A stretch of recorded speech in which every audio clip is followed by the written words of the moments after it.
Hello, hello, welcome back pour un nouvel épisode de C'est Creepy, podcast dans lequel je vous parle de tueurs et tueuses en série, paranormal et mystères en tout genre. Et aujourd'hui, on se retrouve pour la partie 2 de l'épisode 56, dans lequel Kurt et moi, on vous raconte des histoires fantomatiques. Donc voilà, c'est la partie 2. Si vous n'avez pas encore vu ou écouté la partie 1, allez-y maintenant. Et voici Kurt. Comment vas-tu, Kurt ? Bonsoir, ça va très bien. Ravi de te retrouver, immédiatement, 5 minutes immédiatement après l'enregistrement du premier épisode. Mais trop cool, trop hâte de faire cette partie 2 avec toi, même si on l'a déjà enregistrée. Avant de commencer, une chose à savoir pour ceux qui écoutent la version podcast, donc en audio seulement, il y a une version vidéo de cet épisode qui existe. Coucou. Salut. Et elle est disponible sur mon Patreon gratuitement, donc pour tout le monde peut la visionner. Vous y trouverez d'ailleurs sur mon Patreon gratuit d'autres vidéos d'enregistrement d'épisodes pour voir les coulisses. C'est cadeau, n'hésitez pas à switcher maintenant, on vous laisse le temps. Le lien est dans la description, c'est pas obligé mais c'est plus sympa, vous nous voyez et puis je vous passe quelques photos à l'écran tout le long de l'affaire. Donc voilà, si ça vous intéresse, allez-y, vous avez 5 secondes, 5, 4, 3, 2, 1, et voilà, c'est fini. Du coup, Kurt, est-ce que tu voudrais te représenter, du coup, pour ceux qui sont paumés et qui ont cliqué sur cette partie 2 et qui n'ont toujours pas switché sur la partie 1 avant... Enfin voilà, est-ce que tu veux te représenter, du coup ? Mais oui, bien sûr. Donc, mon nom sur les internets, c'est Kurt Plisken. Moi, a priori, enfin de base, je faisais du podcast et de la vidéo sur YouTube et je parlais vraiment beaucoup de science-fiction. Mais j'ai vrillé à un moment vers, vers le true crime et le paranormal parce qu'en fait, c'est quand même ma came de base. Et donc, j'ai créé un podcast qui s'appelle... Alors, je l'ai créé récemment, ça fait moins de 3-4 mois, je sais plus. Que j'ai créé un podcast qui s'appelle donc Obscurum où j'évoque des histoires un peu étranges, un peu bizarres et du true crime. Donc voilà, ça a commencé au mois d'octobre dernier, je crois. J'ai 2 épisodes pour l'instant, donc pour vous dire, pour l'instant, je suis pas très productif. Mais je suis en train de bosser sur peut-être un 3e épisode qui sortira bientôt. Waouh ! Qui sortira en décembre. C'est privé joke. On parle bien de décembre 2025. C'est ça. Ok, tu peux nous spoiler déjà de quoi il va parler ce 3e épisode ou pas ? Bon, en fait, je sais pas. Ok, bon non mais c'est pas grave, hein. C'est ok aussi. Non, en fait, j'étais en train de bosser sur... En fait, c'est compliqué. J'étais en train de bosser sur le calvaire d'Annelise Michel, qui est une fille qui est morte en Allemagne, en fait, et Ok. à la suite d'un exorcisme de trop. Mais c'est très dense, en fait, et du coup, je me disais, mais pourquoi tu le ferais pas plutôt en plusieurs épisodes ? Et voilà, donc c'est un peu relou, c'est beaucoup de travail, et en fait, du coup, je suis en train d'essayer de partir sur un one-shot plutôt, et là, j'ai le choix entre plusieurs histoires. Dont une histoire que pour une fois t'as pas traité. Youpi. Et donc ça s'appelle le Yuba Club, je sais plus. Enfin, c'est l'histoire de 5 garçons qui sont des handicapés mentaux, pardon, Ok. qui font une virée aux États-Unis pour aller voir un match de basket ou de baseball, je sais plus. Et au retour, en fait, il leur arrive un truc et on retrouve leurs cadavres plusieurs mois plus tard. Éparpillé dans une Ok. forêt. Donc, Wow, je la connais pas. ouais, Ça m'a l'air. creepy. Waouh. Ça me dit rien du tout. Bah écoute. Ouais, elle est pas très connue en France, cette histoire, et pourtant, il y a plein d'éléments qui sont vraiment super chelous, quoi. Eh ben écoute, on a tous hâte d'entendre ça. Ça m'a l'air bien creepy. Bah sur ce, est-ce qu'on les laisserait pas maintenant avec la partie 2 ? Mais oui, carrément, avec plaisir. Eh ben c'est parti. On va remettre la petite musique creepy. C'est parti. Let's go. Donc moi je vais vous raconter une histoire fantomatique qui a eu lieu au château de Versailles. Je sais pas si vous connaissez, c'est vers Paris, à Un Versailles, petit peu. comme son nom l'indique. Je vais vous parler de l'incident de Moberly Jourdain, comme on l'appelle. Est-ce que ça te dit quelque chose, Kurt ? Alors, pas du tout. Eh ben tant mieux. Jourdain, c'est une station de métro, voilà, c'est tout ce que je sais. Ah, bah ça je savais pas. Ok. Donc ça se passe le 10 août 1901. C'est donc une très chaude journée d'été, avec supplément orage à l'horizon. 2 femmes décident ce jour-là de se rendre au château de Versailles pour visiter le petit Trianon. Je vais vous dire comment elles s'appellent. Hein. Je suis pas comme les médias d'aujourd'hui là qui disent 2 femmes ont vécu un événement paranormal, puis elles disent pas leur nom, tu sais. On a changé leur nom. Ouais. Donc ouais, ce jour-là, elles se rendent au château de Versailles pour visiter le Petit Trianon. Donc pour rappel, le Petit Trianon, c'est un petit château qui a été construit sous Louis XV et pour Louis XV et qui donne sur les jardins du domaine. Donc quand Louis XV meurt, c'est Louis XVI, son petit-fils, qui va l'offrir à Marie-Antoinette. Voilà. Allez, c'est rien, t'inquiète. Tranquille, encore une histoire de blanc propriétaire archi riche. Bravo. Voilà, c'était la minute Stéphane Bern. Du coup, retour sur ces deux femmes, ce sont Charlotte Anne Moberly et Éléanore Frances Jourdain. Elles ont respectivement 55 et 38 ans et ce sont des femmes d'un certain statut. Charlotte Anne Moberly, elle est directrice du 3e collège féminin de la grande université britannique d'Oxford.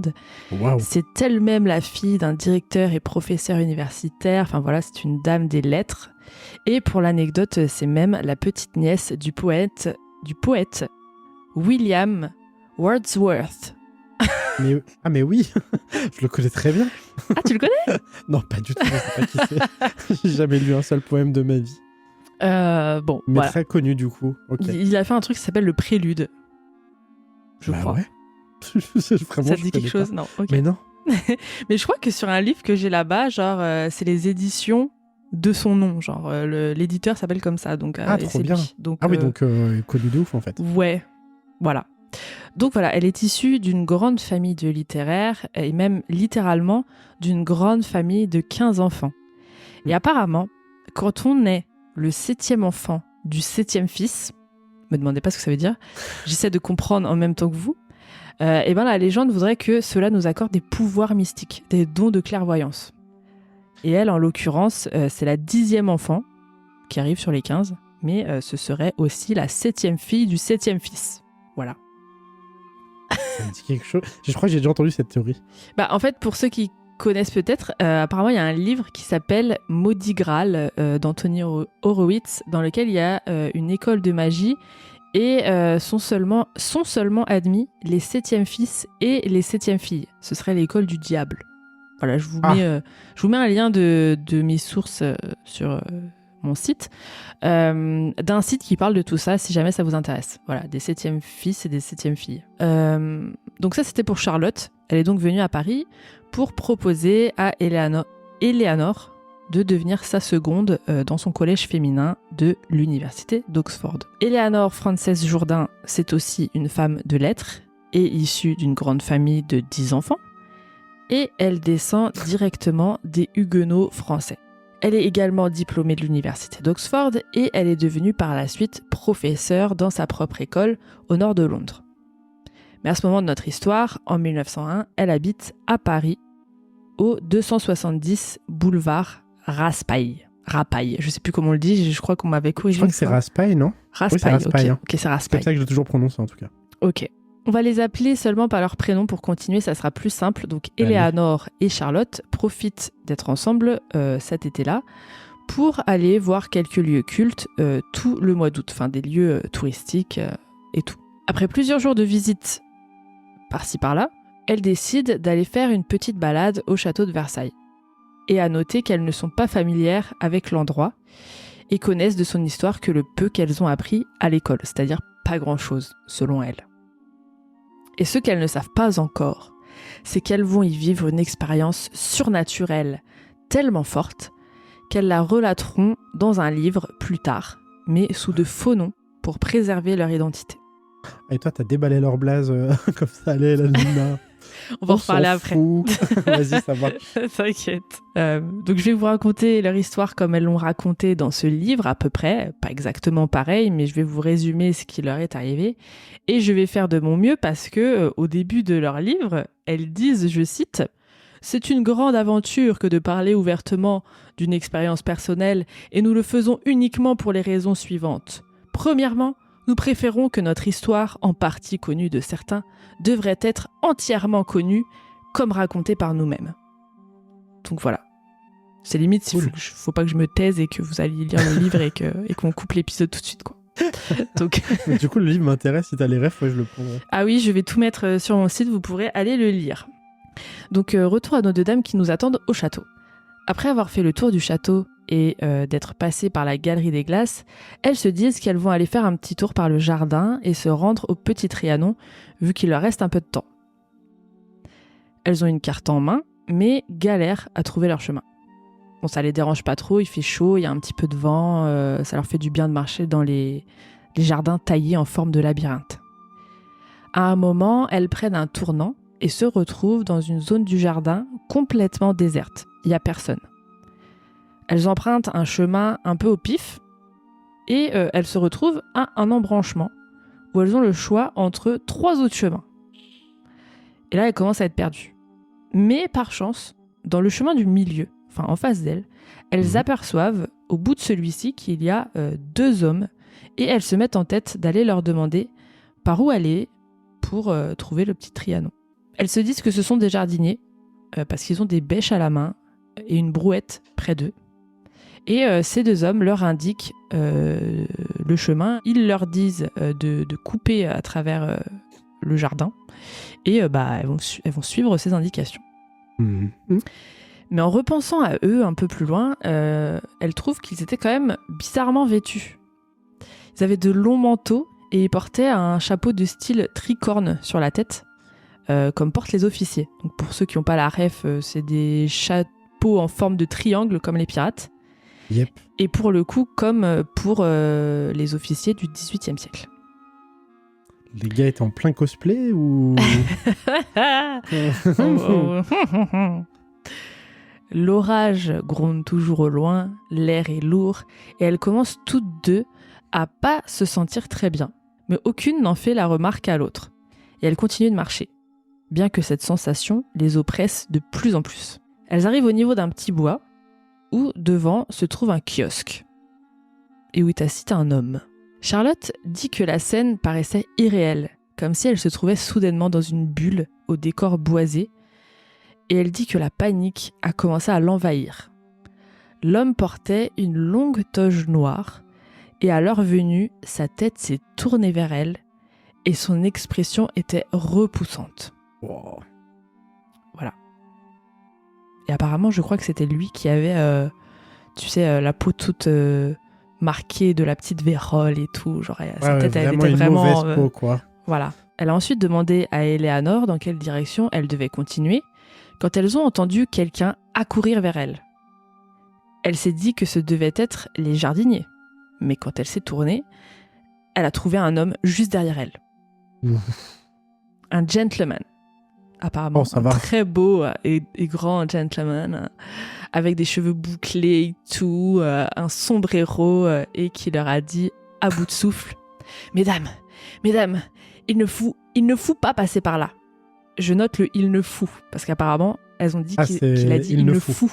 Voilà. En français, accent espagnol. Hein. Ouais. Il ne faut pas passer par là. Par ici, cherchez la maison. Oh. Elle se dirige alors vers là où il indique. Ça mène à un petit pont. Et quand elle se retourne pour le remercier, il n'est plus là. Oh, l'angoisse. Je t'aurais me dire c'est un escape game le truc, mais ouais, avec des fantômes, quoi.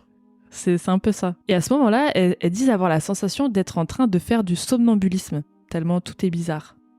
Et une fois finalement arrivées devant la maison, qu'elles décrivent comme étant un carré, enfin c'est la maison, c'est même pas forcément le Petit Trianon, tu vois, elles sont arrivées devant une maison, qu'elles décrivent comme étant un carré, une petite maison de campagne, et très différente de ce qu'elles imaginaient, elles aperçoivent, assise sur la terrasse, une femme en train de dessiner les arbres qui se trouvaient en face d'elle.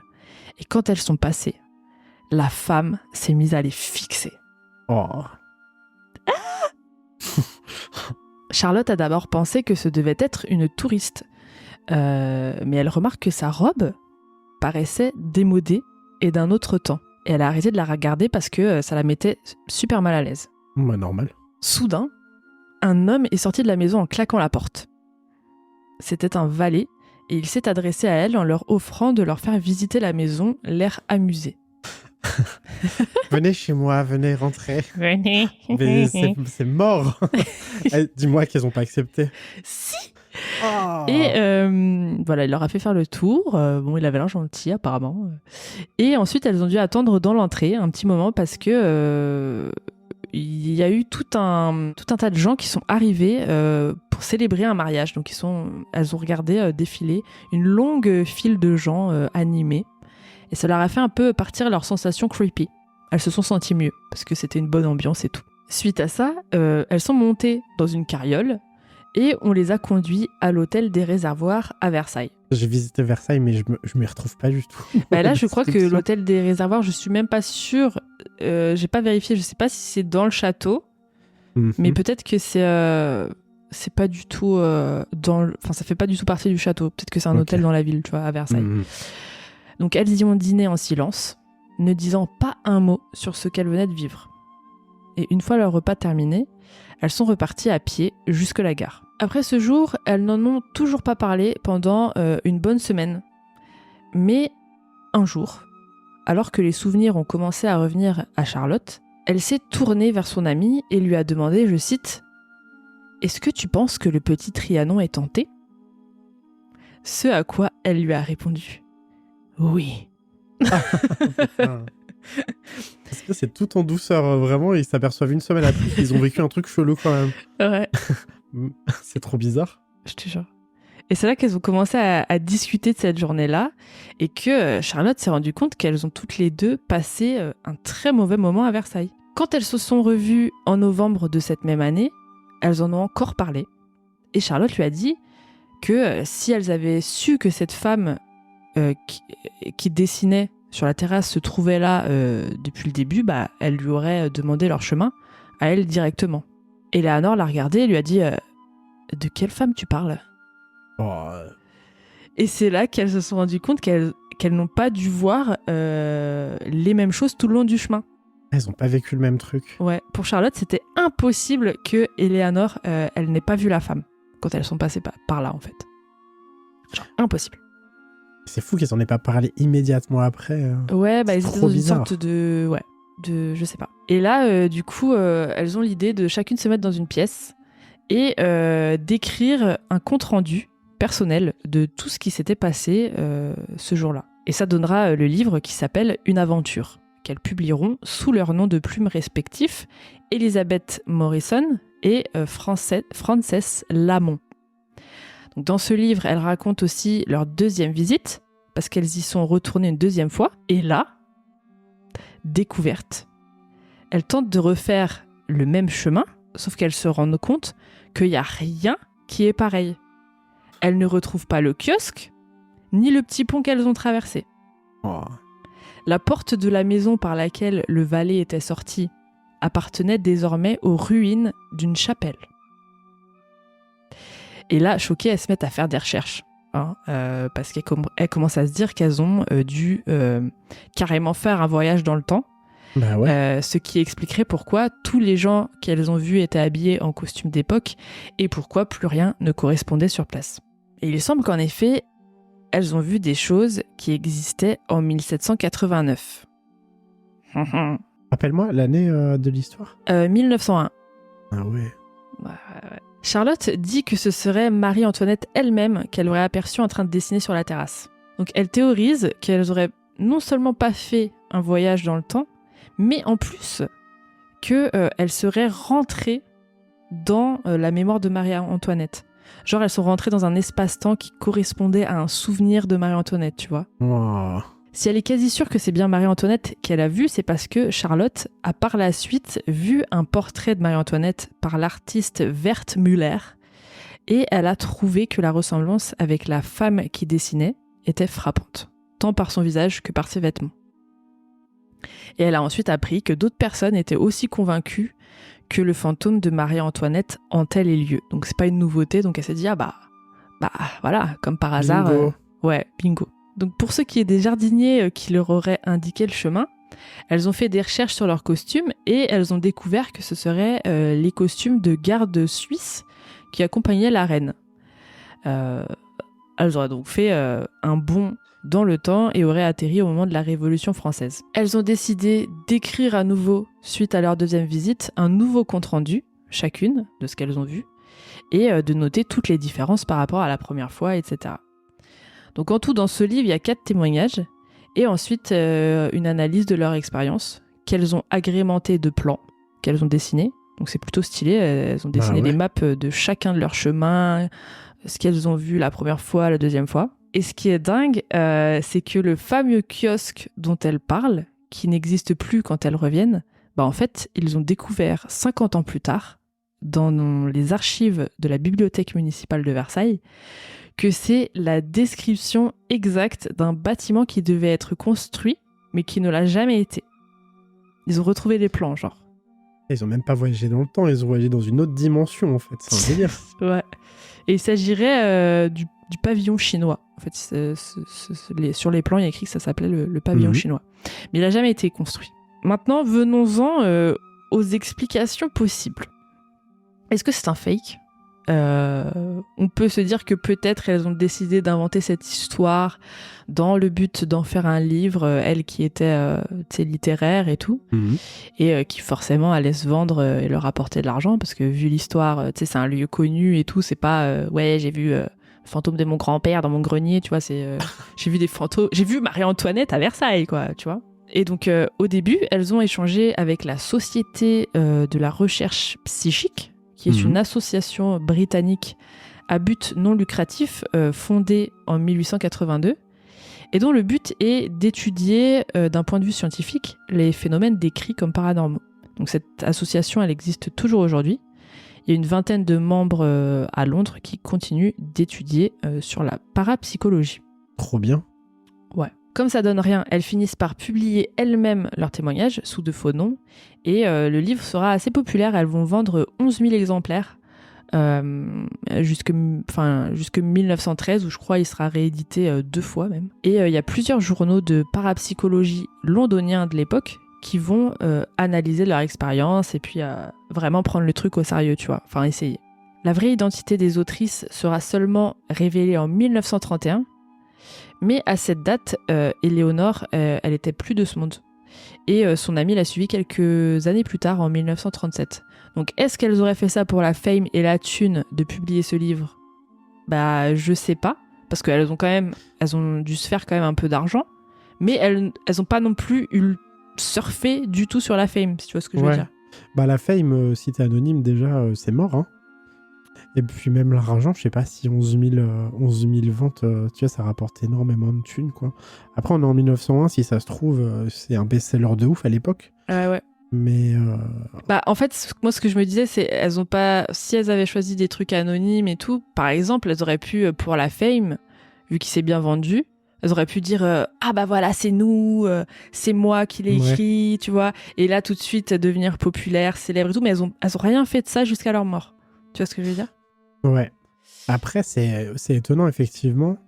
Cela dit, les littéraires, des fois, c'est des excentriques et c'est possible qu'elles aient fait ça, tu sais, un peu comme un exercice, en fait. Comme un délire.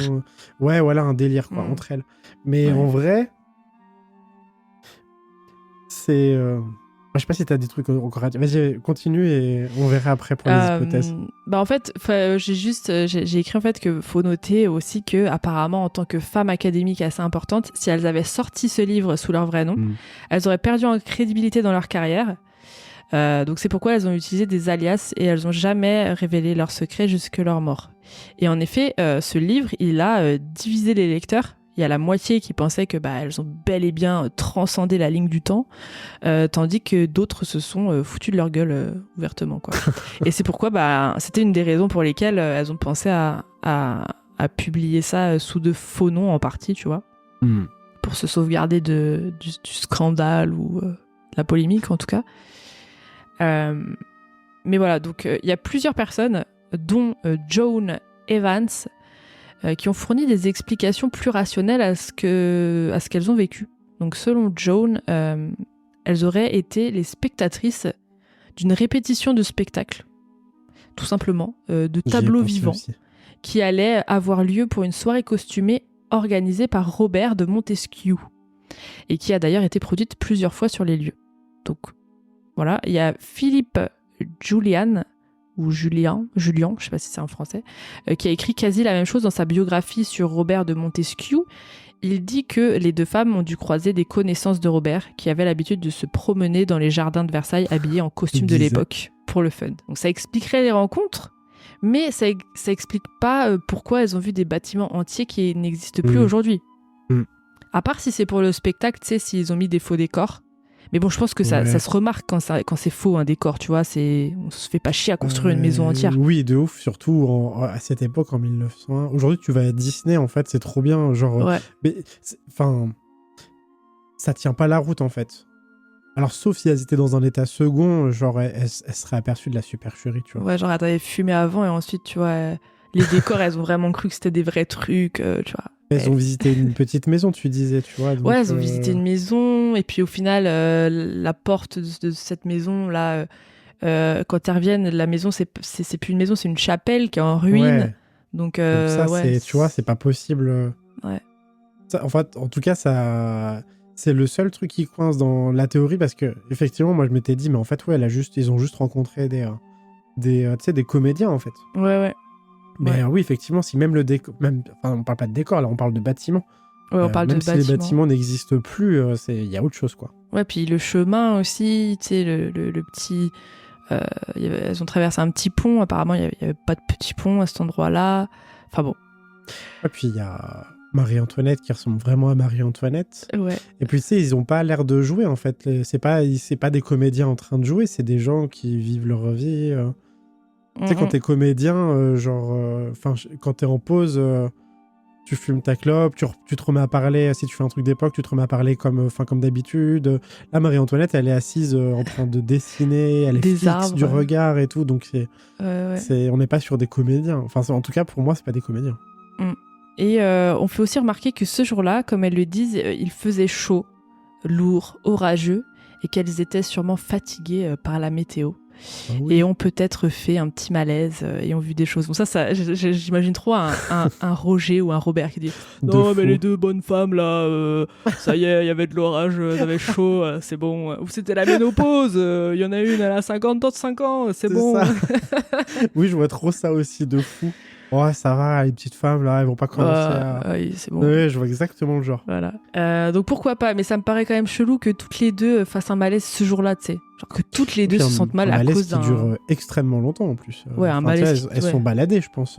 Ouais, puis qu'il te faut voir des hallucinations de ouf, genre hallucinations collectives, enfin... Ouais. Enfin bon. Parce que, oui, elles ont pas vu exactement les mêmes choses, mais elles ont quand même...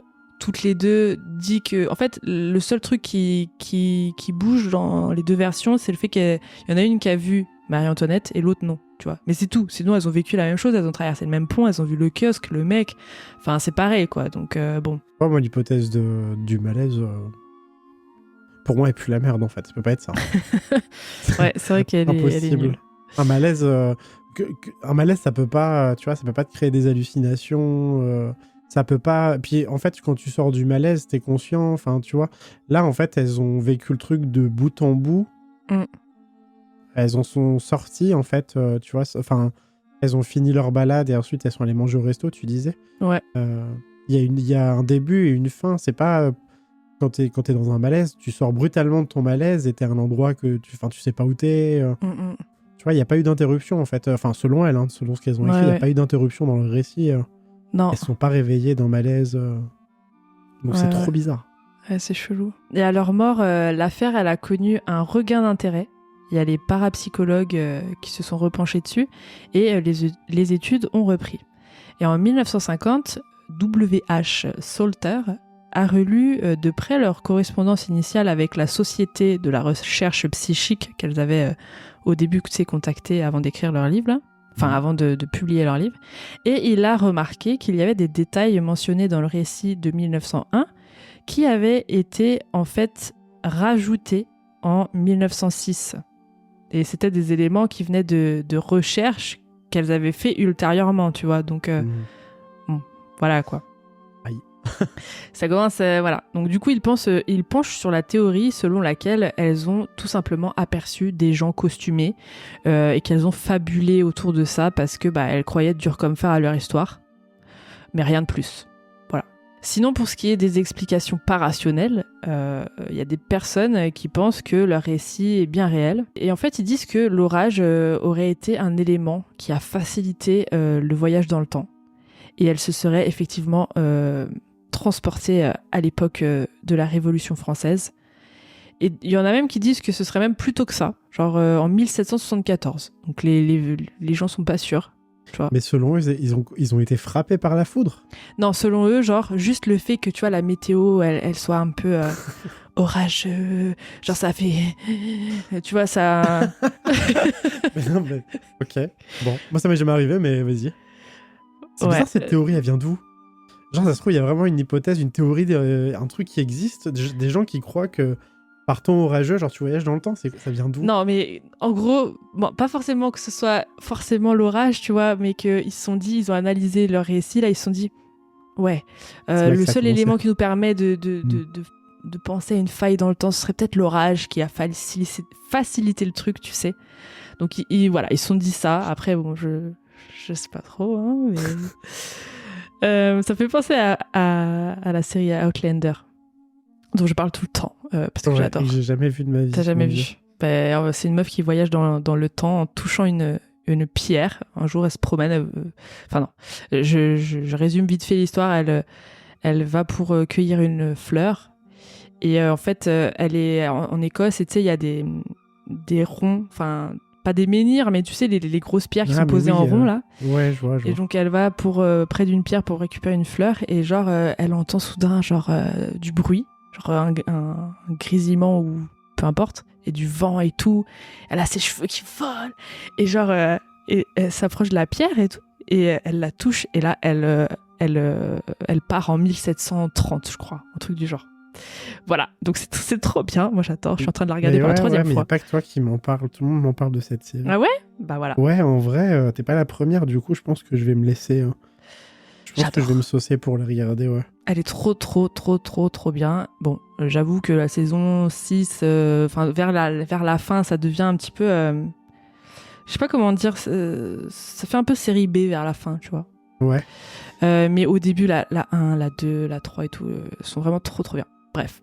Donc voilà. Où j'en étais? On pense qu'elles ont peut-être voyagé dans les souvenirs d'un jardinier à Versailles de ce temps, ou peut-être les souvenirs de Marie-Antoinette, pour ceux qui penchent plutôt sur l'époque de la Révolution française. Et ils disent que ces souvenirs en particulier, ils auraient marqué les jardins à tout jamais, parce qu'ils étaient très chargés émotionnellement et historiquement, tu sais, à cause de la Révolution. Donc en fait, les personnes qui ont vécu à la Révolution, leurs souvenirs, ils ont carrément été...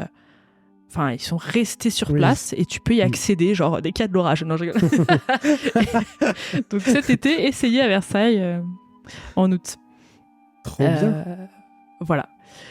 Donc qu'est-ce que tu en penses, toi? C'est la fin de mon histoire. En vrai, déjà pour commencer, j'ai vraiment hâte de lire le livre. Je sais pas s'il a été traduit en français. Moi, je l'ai en anglais, là, mais non, je sais pas, j'ai pas spécialement trouvé la version française, je t'avoue.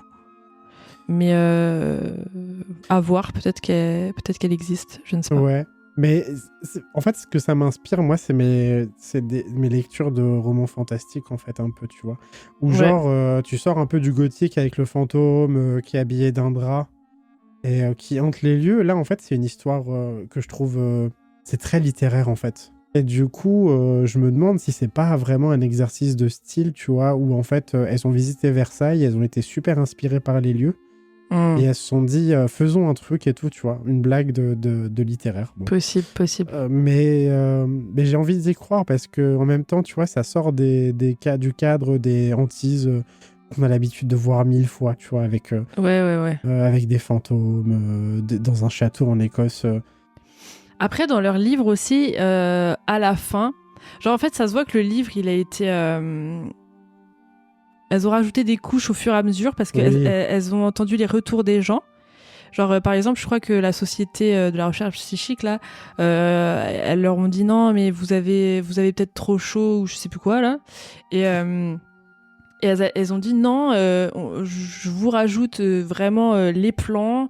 Tu vois, elles ont rajouté les trucs à ce moment-là parce que je pense qu'ils n'ont pas voulu publier leur récit. Donc elles ont au final, tu vois, elles ont dit non, on va publier notre truc et avec des infos en plus, vous allez voir, nanana. Et c'est là que du coup, ils se sont dit non, mais là, vous avez rajouté un peu trop de détails parce que vous avez eu le temps de faire vos recherches, tu vois, entre-temps. Ouais. Mais j'ai vu aussi à la toute fin du livre, il y a écrit voici les infos qu'on vous rajoute. Parce que quand on a raconté cette histoire à nos amis, ils nous ont posé plein de questions et voilà nos réponses. Nanana. Bon, j'ai pas lu cette partie parce que moi j'ai un peu la flemme. Je suis pas comme toi, j'ai un peu la flemme de lire le livre en entier parce que je l'ai trouvé hier, tu vois. Donc bon, je me suis dit, je vais peut-être pas, j'aurais pas le temps de le lire, mais voilà. Et du coup, y a ça à la fin où elle rajoute des détails et tout. Donc, tu vois, c'est pas juste, elles ont écrit le truc et puis bon, voilà, elles l'ont balancé. C'est en mode, ça faisait un peu comme si elles défendaient le truc, tu vois, jusqu'au bout. Elles rajoutent des trucs. Et elles veulent vraiment que les gens comprennent. Moi, ça me fascine. J'ai envie d'aller visiter Versailles de ouf, du coup. T'as jamais été Si, j'y suis allé, mais il y a extrêmement longtemps. Et ça me passionnait pas. Je crois que en fait, non, j'y suis allé quand j'étais au collège et vraiment, c'est le genre de visite qui te fait chier de ouf. Et du coup, enfin moi à l'époque au collège en tout cas ça me faisait chier de ouf, donc j'ai pas passé un bon moment. Okay. Et je suis retourné après, je sais pas, il y a plus de 10 ans avec une ex je crois, qui était fan d'histoire et tout. Et pareil, j'étais pas méga intéressé. Mais en vrai là maintenant, j'arrive bientôt à 40 ans et genre ce genre de bail en fait ça pourrait me plaire de ouf. Et d'autant que là, s'il y a vraiment du folklore et des histoires et tout autour du lieu... Ah, il y en a plein. Ouais, en vrai ça me fascinerait, tu vois. Genre, je me cale ton épisode, là, ton histoire à nouveau, avant d'y aller. Je lis des trucs et tout, j'y vais et je voyage, en fait. S'il y a de l'orage, c'est refait. S'il y a de l'orage, tu prends ta GoPro, hein, histoire de... Hein. J'y crois moyen, voilà. Okay. Mais par contre, ça a l'air d'être... C'est une super histoire et j'aurais adoré la vivre et j'aurais adoré qu'elle soit vraie. Parce que, comme je te dis, ça sort vraiment des délires qu'on a l'habitude d'entendre autour de la hantise, des fantômes et tout. C'est... Mais ouais, je me dis que ça ressemble beaucoup à un exercice d'autrice ou d'auteur, tu vois, ils se sont donné des contraintes, elles se sont donné des contraintes, genre ouais, écrire une histoire autour de l'après-midi qu'on a vécu. Enfin, peut-être qu'il y a des petits éléments dans cette histoire qui sont vrais, peut-être qu'elles ont vraiment vécu un truc, un malaise, quelque chose, tu vois, qui les a dérangées et qu'ensuite, quand elles se sont mises à l'écriture, eh ben, il y a un flow qui est venu, tu sais, un truc. Mais c'est vrai que tu me dis qu'elles ont écrit l'histoire séparément, il y a des éléments en commun, donc c'est bon. Bah après, tu sais, ça peut être juste du blabla. Hein. Ouais, on s'est mis toutes les deux dans une pièce, non, mais elles ont pu planifier le truc à deux pour, tu vois. C'est nul ce que je vais dire, mais en fait, c'est un peu comme l'histoire de la Barbade. Soit c'est vraiment purement paranormal, soit c'est un canular, en fait. Il n'y a pas de, tu vois, on peut pas chercher d'explication genre rationnelle, scientifique. C'est soit c'est un canular, soit c'est du paranormal. Le seul truc qui est bizarre, c'est que 50 ans plus tard, ils ont retrouvé le plan du kiosque, là, tu sais, dans les archives. Mais bon, j'ai envie de te dire, c'est dans les archives, le truc, il existait, donc peut-être qu'elles y ont eu accès, tu sais, parce qu'elles étaient quand même meufs à la tête de l'université d'Oxford et tout. Elles ont peut-être pu accéder aux archives à Paris, et elles l'ont vu, et c'est juste qu'après, il y a un mec, il a revu ce document 50 ans plus tard, tu vois. Mais c'est pas pour ça que ça veut pas dire qu'elles l'ont pas vu. Parce qu'il existait. S'ils font un film sur cette histoire, je veux le voir en vrai. Eh ben, justement, il y a un film qui est sorti qui s'appelle Les fantômes de Miss Morrison. Je l'ai pas vu, mais j'ai vite fait regarder sur YouTube parce qu'il est disponible sur YouTube. C'est basé sur leur livre. Je vous mets le lien. Le film est super vieillot, tu vois, c'est super... Enfin voilà, quoi. Je suis pas sûre que c'est un super film de fou que tu vas kiffer, mais voilà, il y a un film qui est sorti dans les années 80. Et comme toi, du coup, ouais, je sais pas trop si j'irais affirmer que c'est vrai, et ni le contraire. Mais je pense plutôt sur la théorie selon laquelle elles sont tombées un jour sur des gens qui répétaient leur spectacle, ou comme t'as dit, la théorie comme quoi elles ont fait ça pour le fun, quoi. Ouais. Moi, j'ai envie de... Enfin, bon, voilà. Formellement, en fait, rationnellement, je peux pas m'empêcher de me dire qu'il y a anguille sous roche, tu vois. Ouais. Mais en vrai, si tu te laisses porter par le délire, c'est une des histoires peut-être les plus effrayantes que j'ai entendues parce que il y a pas de... Tu vois, il y a pas d'éléments qui font vraiment peur. C'est juste étrange, en fait. Ouais, c'est chelou. Et ça, l'étrangeté, en fait, moi, ça me fascine. Donc, en vrai, bête d'histoire. Bête d'histoire. Et si tu te laisses un peu porter par le délire, c'est peut-être une des meilleures histoires que j'ai entendues, en fait. Oh, wow. J'aimerais, tu vois, mes enfants, s'ils grandissent, j'aimerais leur raconter ça, tu vois, genre comme une histoire vraie. et qui se mettent à flipper leur race et qui tombent dans le surnaturel à cause de moi et qui fassent du podcast et de la vidéo, Oh, wow. qu'ils aient une chaîne de télévision qui parle de paranormal. Mais ouais, j'aime beaucoup cette histoire en tout cas. Quel que soit tu vois, la vérité du truc, la véracité du truc, je l'aime beaucoup. Le cadre, tout est trop bien en fait. Ouais, ça fait un peu cauchemar à Versailles, quoi. On dirait Ouais. qu'elles ont... Ouais. Parce qu'elles ont dit, ouais, elles avaient l'impression d'être somnambules et tout, mais c'était pas un rêve, là, c'était un cauchemar. Enfin voilà. Ouais, chouette, trop chouette comme histoire. Trop cool. Donc cet été, allez à Versailles le 10 août. Alors attendez, je vous donne la date. Attends, je vérifie. C'était le 10 août, donc allez-y. Le 10 août, et faut que ce soit une très chaude journée et que vous voyez sur votre téléphone qu'il va faire de l'orage, enfin qu'il va y avoir de l'orage. Et puis voilà, après je saurais pas vous aider plus loin dans le tuto, mais bonne chance. Imagine, je sais pas, totalement par hasard, le 10 août prochain, je passe à Versailles et je vois des centaines de gens. Ce sera pas un hasard si c'est le 10 août. Hein, parce que t'as lancé ça. non, ce sera pas un hasard si c'est le 10 août.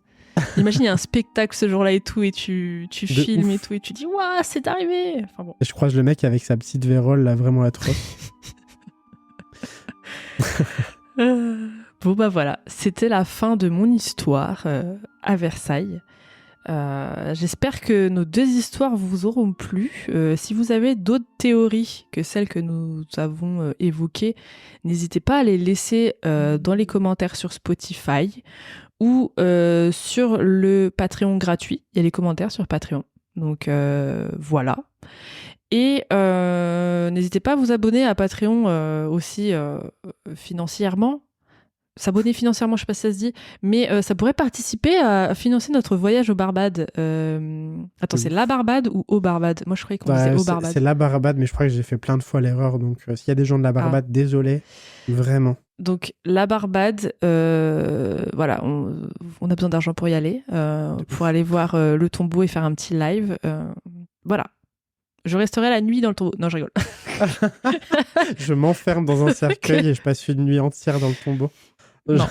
Non. Pauvre. POV. Voilà. Non, certainement pas non plus. Ouais. Non, j'avoue, je le ferai pas. Même si on me payait extrêmement cher, je pense que je le ferai pas. Où est-ce qu'on peut te retrouver, Kurt, sur les internets? Sur les internets. Eh ben, écoute, sur les internets, j'ai une page Twitter, X maintenant. Mais je suis pas très actif dessus, plus très actif en tout cas. Okay. Mais vous pouvez me retrouver là-bas sous le pseudo Kurt Plisken parce que j'aime compliquer les trucs et que j'ai mis le pseudo. Je suis sur Instagram aussi, Obscurum Podcast. Je suis sur TikTok. Je suis partout.